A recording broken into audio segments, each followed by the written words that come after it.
കേരളത്തെ നടുക്കിയ ഒരു മരണവാർത്ത. സാം എബ്രഹാമിൻ്റേത് അത്തരമൊരു മരണവാർത്തയായിരുന്നു. ഓസ്ട്രേലിയയിൽ കുടുംബത്തോടൊപ്പം താമസമാക്കിയിരുന്ന മലയാളിയായിരുന്നു പുനലൂർ, കരവാളൂർ, ആലക്കുന്നിൽ സാം എബ്രഹാം. അദ്ദേഹത്തിൻ്റെ മരണം തീർത്തും അപ്രതീക്ഷിതമായിരുന്നു. മരണപ്പെട്ടത് ഓസ്ട്രേലിയയിൽ വെച്ചായിരുന്നു. നടപടിക്രമങ്ങളൊക്കെ പൂർത്തിയാക്കിയതിനു ശേഷം സാമിൻ്റെ മൃതദേഹം നാട്ടിലെത്തിച്ചു. ആ മൃതദേഹത്തിൻ്റെ അടുത്തിരുന്നു കരയുന്ന സാമിൻ്റെ ഭാര്യ സോഫിയയുടെ ചിത്രങ്ങൾ പത്രങ്ങളിലൂടെയും സമൂഹ മാധ്യമങ്ങളിലൂടെയും പുറം ലോകം കണ്ടു. ചെറുപ്രായത്തിൽ തന്നെ വിധവയായ ആ പെൺകുട്ടിക്ക് വേണ്ടി കേരളം ഒന്നടങ്കം പ്രാർത്ഥിച്ചു. പെട്ടെന്നൊരു ദിവസം കൊണ്ട് അവൾ കേരളത്തിൻ്റെ ദുഃഖപുത്രിയായി മാറുകയായിരുന്നു. കോട്ടയത്തെ കോളേജിലായിരുന്നു സാമും സോഫിയയും പഠിച്ചത്.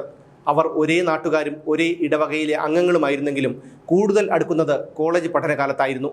ഇടയ്ക്കെപ്പോഴോ അവർ തമ്മിൽ പ്രണയത്തിലായി. പിരിയാൻ വയ്യാത്ത വിധം ഇരുവരും പ്രണയിച്ചു. സോഫിയയെ വളരെയധികം സ്നേഹിച്ച സാം അവൾ എന്നും തൻ്റെ കൂടെ ഉണ്ടാവണമെന്ന് വല്ലാതെ ആഗ്രഹിച്ചു. എന്നാൽ സാമുമായി പ്രണയത്തിലായിരിക്കുമ്പോൾ തന്നെ സോഫിയയുടെ ഹൃദയം മറ്റൊരാൾക്ക് വേണ്ടി കൂടി മിടിച്ചുകൊണ്ടിരുന്നു. ഇൻസ്ട്രുമെൻ്റൽ എഞ്ചിനീയറായ അരുൺ കമലാസനായിരുന്നു അയാൾ. പക്ഷേ അപ്പോഴേക്കും സോഫിയയും സാമുമായുള്ള പ്രണയം നാട്ടുകാരും വീട്ടുകാരും പള്ളിക്കാരും എല്ലാം അറിഞ്ഞിരുന്നു. രണ്ടുപേരുടെയും വീട്ടുകാരുടെ സമ്മതപ്രകാരം അവരുടെ വിവാഹം ഉറപ്പിച്ചു. അങ്ങനെ വിവാഹവും കഴിഞ്ഞു. സാമുമായുള്ള വിവാഹം കഴിഞ്ഞ ശേഷവും സോഫിയയ്ക്ക് അരുണിനെ മറക്കാൻ കഴിഞ്ഞില്ല. വിവാഹശേഷവും അവർ തമ്മിലുള്ള ബന്ധം തുടർന്നുകൊണ്ടേയിരുന്നു. ആ ഇടയ്ക്കാണ് അവളെ ഓസ്ട്രേലിയയിലെ മെൽബണിൽ സ്ഥിരതാമസമാക്കിയ സഹോദരി സോണിയ അങ്ങോട്ടേക്ക് കൊണ്ടുപോയത്. അധികം താമസിയാതെ സാമും ഓസ്ട്രേലിയയിലെത്തി. അയാൾ അവിടെ UAE എക്സ്ചേഞ്ചിൽ ജോലിയിൽ പ്രവേശിച്ചു. വൈകാതെ അവർക്കൊരു കുഞ്ഞ് ജനിച്ചു. അതോടെ അവരുടെ ജീവിതം കൂടുതൽ മനോഹരമാകുകയും ചെയ്തു. അവധി ദിവസങ്ങളിൽ സ്ഥിരമായി റെസ്റ്റോറൻറ്റുകളിലും പാർക്കുകളിലുമെല്ലാം കുഞ്ഞുമായി അവർ പോയി. മെൽബണിലെ മലയാളികൾക്കിടയിൽ അവർ മാതൃകാ ദമ്പതിമാരായിരുന്നു. ആ ഇടയ്ക്കാണ് സോഫിയയ്ക്ക് പിന്നാലെ അരുണും ഓസ്ട്രേലിയയിൽ എത്തുന്നത്. അവൻ അവളെ കാണാതിരിക്കാൻ കഴിയുമായിരുന്നില്ല. പരസ്പരം കാണാവുന്ന ദൂരങ്ങളിൽ എത്തിയപ്പോഴേക്കും അവരുടെ ബന്ധം ആദ്യത്തേതിലും കൂടുതൽ ദൃഢമായി. അരുൺ മാത്രം നിറഞ്ഞു നിന്ന സോഫിയയുടെ ഹൃദയത്തിൽ നിന്നും പതിയെ പതിയെ സാം മാഞ്ഞുപോയി. അപ്പോഴേക്കും അരുൺ വിവാഹിതനും ഒരു കുഞ്ഞിൻ്റെ അച്ഛനുമായി കഴിഞ്ഞിരുന്നു. സോഫിയയുമായുള്ള ബന്ധം കൂടുതൽ ശക്തമായതോടെ അരുൺ ഓസ്ട്രേലിയയിൽ തന്നോടൊപ്പം ഉണ്ടായിരുന്ന ഭാര്യയെയും കുഞ്ഞിനെയും നാട്ടിലേക്ക് തിരിച്ചയച്ചു. പലയിടത്തു വെച്ചും പലപ്പോഴായി സോഫിയയും അരുണും രഹസ്യമായി കണ്ടുമുട്ടി. അങ്ങനെ ഒരുപാട് കാലം മുന്നോട്ട് പോകാൻ കഴിയില്ലെന്ന് അവർക്ക് മനസ്സിലായി. ആരും അറിയാതെ കൊണ്ടുപോകാൻ കഴിയുന്നതല്ല തങ്ങളുടെ രഹസ്യ കൂടിക്കാഴ്ചകളെന്ന് സോഫിയയും അരുണും മനസ്സിലാക്കി. അവർ പിന്നീട് ഒരുമിച്ചുള്ള ജീവിതത്തെക്കുറിച്ച് സ്വപ്നം കണ്ടു തുടങ്ങി. ആ ചർച്ചകൾ എല്ലായ്പ്പോഴും സാമിൽ വന്ന് മുട്ടി നിന്നു. എങ്ങനെ ഒന്നിച്ച് ജീവിക്കും? അവർ രണ്ടുപേരും കൂടി തല പുകഞ്ഞാലോചിച്ചു. ഒടുവിൽ അവരൊരു തീരുമാനത്തിലെത്തി. ഒരുമിച്ച് ജീവിക്കാൻ ഒരൊറ്റ വഴിയേ ഉള്ളൂ. സാം ഇല്ലാതാകണമെന്നല്ല, അയാളെ ഇല്ലാതാക്കണം. അവർ ആ കടുത്ത തീരുമാനത്തിൽ എത്തിച്ചേർന്നു. ഏകദേശം 1 വർഷത്തോളം അവർ സാമിനെ ഒഴിവാക്കുന്നതിന് വേണ്ടിയുള്ള തന്ത്രങ്ങൾ മെനഞ്ഞു. സാമിനെ കൊലപ്പെടുത്താൻ തീരുമാനിച്ചപ്പോൾ മുതൽ അരുൺ പുതിയ ഒരു അടവ് പുറത്തെടുത്തു. അയാൾ സുഹൃത്തുക്കൾക്കും പരിചയക്കാർക്കും മുന്നിൽ മാനസികാസ്വാസ്ഥ്യം അഭിനയിച്ചു. താനൊരു മാനസിക രോഗിയാണെന്ന് മറ്റുള്ളവരെ ബോധ്യപ്പെടുത്തുകയായിരുന്നു അയാളുടെ ലക്ഷ്യം. ഒരു ദിവസം സാം മെൽബൺ റെയിൽവേ സ്റ്റേഷനിലെത്തി. സാം റെയിൽവേ സ്റ്റേഷനിൽ വരുമെന്ന് സോഫിയയ്ക്ക് അറിയാമായിരുന്നു. അവൾ തൻ്റെ കാമുകനെ ഇക്കാര്യം അറിയിച്ചു. അങ്ങനെ അരുൺ മെൽബൺ റെയിൽവേ സ്റ്റേഷനിൽ സാമിനെ കാത്തുനിന്നു. തന്നെ തിരിച്ചറിയാതിരിക്കാനായി അയാൾ ഒരു മുഖംമൂടിയും ധരിച്ചിരുന്നു. അരുൺ അവിടെ ഒരിടത്ത് മാറി നിന്നു. അപ്പോഴാണ് സാം നടന്നു വരുന്നത് കണ്ടത്. അയാൾ ഓടിയെത്തി സാമിന് തലങ്ങും വിലങ്ങും കുത്തി. സാമിന് കഴുത്തിലും നെറ്റിയിലും കവിളിലുമൊക്കെ ഗുരുതരമായി മുറിവേറ്റു. പക്ഷേ അയാൾ മരണത്തിൽ നിന്ന് രക്ഷപ്പെട്ടു. തങ്ങളുടെ ആദ്യ ശ്രമം പരാജയപ്പെട്ടത് അരുണിനും സോഫിയയ്ക്കും നിരാശയുണ്ടാക്കി. മനസ്സിലെ പകയും അമർഷവും എല്ലാം അടക്കിപ്പിടിച്ച് അവർ മറ്റൊരവസരത്തിനായി കാത്തിരുന്നു.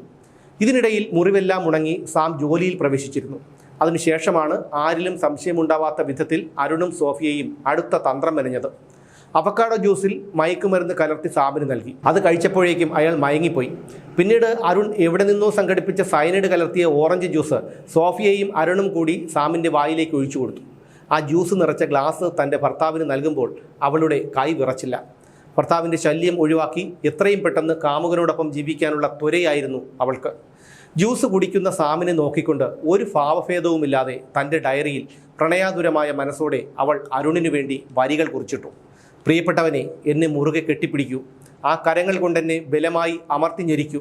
നിന്റെ സ്നേഹത്തിൻ്റെ കടലിലേക്ക് എന്നെ കൊണ്ടുപോകൂ. ഞാൻ നിനക്കായി കാത്തിരിക്കുന്നു. I miss you a lot. പ്രണയത്തിൻ്റെ വരികൾ കുറിക്കുന്ന ആനന്ദലഹരിയിൽ അവൾ തൻ്റെ തൊട്ടപ്പുറത്തിരുന്ന ജീവന് വേണ്ടി പിടയുന്ന സാമിനെ കണ്ടില്ല എന്ന് നടിച്ചു. ഡയറി അടച്ചുവെച്ച് അവൾ എഴുന്നേറ്റപ്പോഴേക്കും എല്ലാം കഴിഞ്ഞിരുന്നു. അവസാന ചലനവും നഷ്ടമായ സാമിനരികിലിരുന്ന പ്രത്യേകിച്ചൊന്നും സംഭവിച്ചിട്ടില്ലാത്ത മട്ടിൽ അവൾ താഴെ വീണു ചിതറിയ ഗ്ലാസ് കഷണങ്ങൾ വൃത്തിയാക്കി. അവൾ ഹോസ്പിറ്റലിൽ വിളിച്ചറിയിച്ചു. എന്നിട്ട് ഒരു ഭാവഭേദവുമില്ലാതെ തനിക്കും കുഞ്ഞിനും നാട്ടിലേക്ക് പോകാനായി അത്യാവശ്യം വേണ്ട സാധനങ്ങളൊക്കെ പായ്ക്ക് ചെയ്തു. 2015 ഒക്ടോബർ 14 സാമിനെ മരിച്ച നിലയിൽ കിടപ്പുമുറിയിൽ കാണപ്പെട്ടത്. ഹൃദയാഘാതം കാരണമാണ് സാം മരിച്ചതെന്നായിരുന്നു സോഫിയ എല്ലാവരോടും പറഞ്ഞ് വിശ്വസിപ്പിച്ചിരുന്നത്.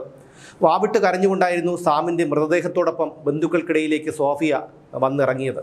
കണ്ണുനീരൊടുങ്ങാത്ത കണ്ണുകളുമായി സാമിൻ്റെ മൃതദേഹത്തിനരികിൽ നിന്നും മാറാതിരുന്ന സോഫിയ കണ്ടുനിന്നവരുടെയെല്ലാം ഉള്ളുലച്ചു. ശവസംസ്കാര സമയത്ത് പൊട്ടിക്കരഞ്ഞുകൊണ്ട് അവൾ മോഹാലസ്യം അഭിനയിച്ചു വീണു.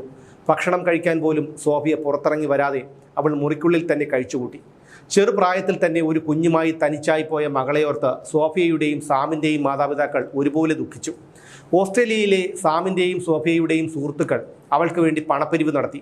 അങ്ങനെ കിട്ടിയ പണം അവൾക്ക് അയച്ചു കൊടുത്തു. ചടങ്ങുകളൊക്കെ കഴിഞ്ഞതിനു ശേഷം ഏറെ വൈകാതെ സോഫിയയും കുഞ്ഞും തിരിച്ച് മെൽബണിലേക്ക് പോകാനുള്ള തയ്യാറെടുപ്പുകൾ നടത്തി. തങ്ങൾ ഏറെക്കാലമായി കൊതിച്ചിരുന്ന ജീവിതത്തിലേക്ക്, തന്നെ കാത്തിരിക്കുന്ന അരുണിൻ്റെ അടുത്തേക്ക് എത്രയും പെട്ടെന്ന് എത്തിപ്പെടാൻ അവളുടെ മനസ്സ് തിടുക്കം കൂട്ടി.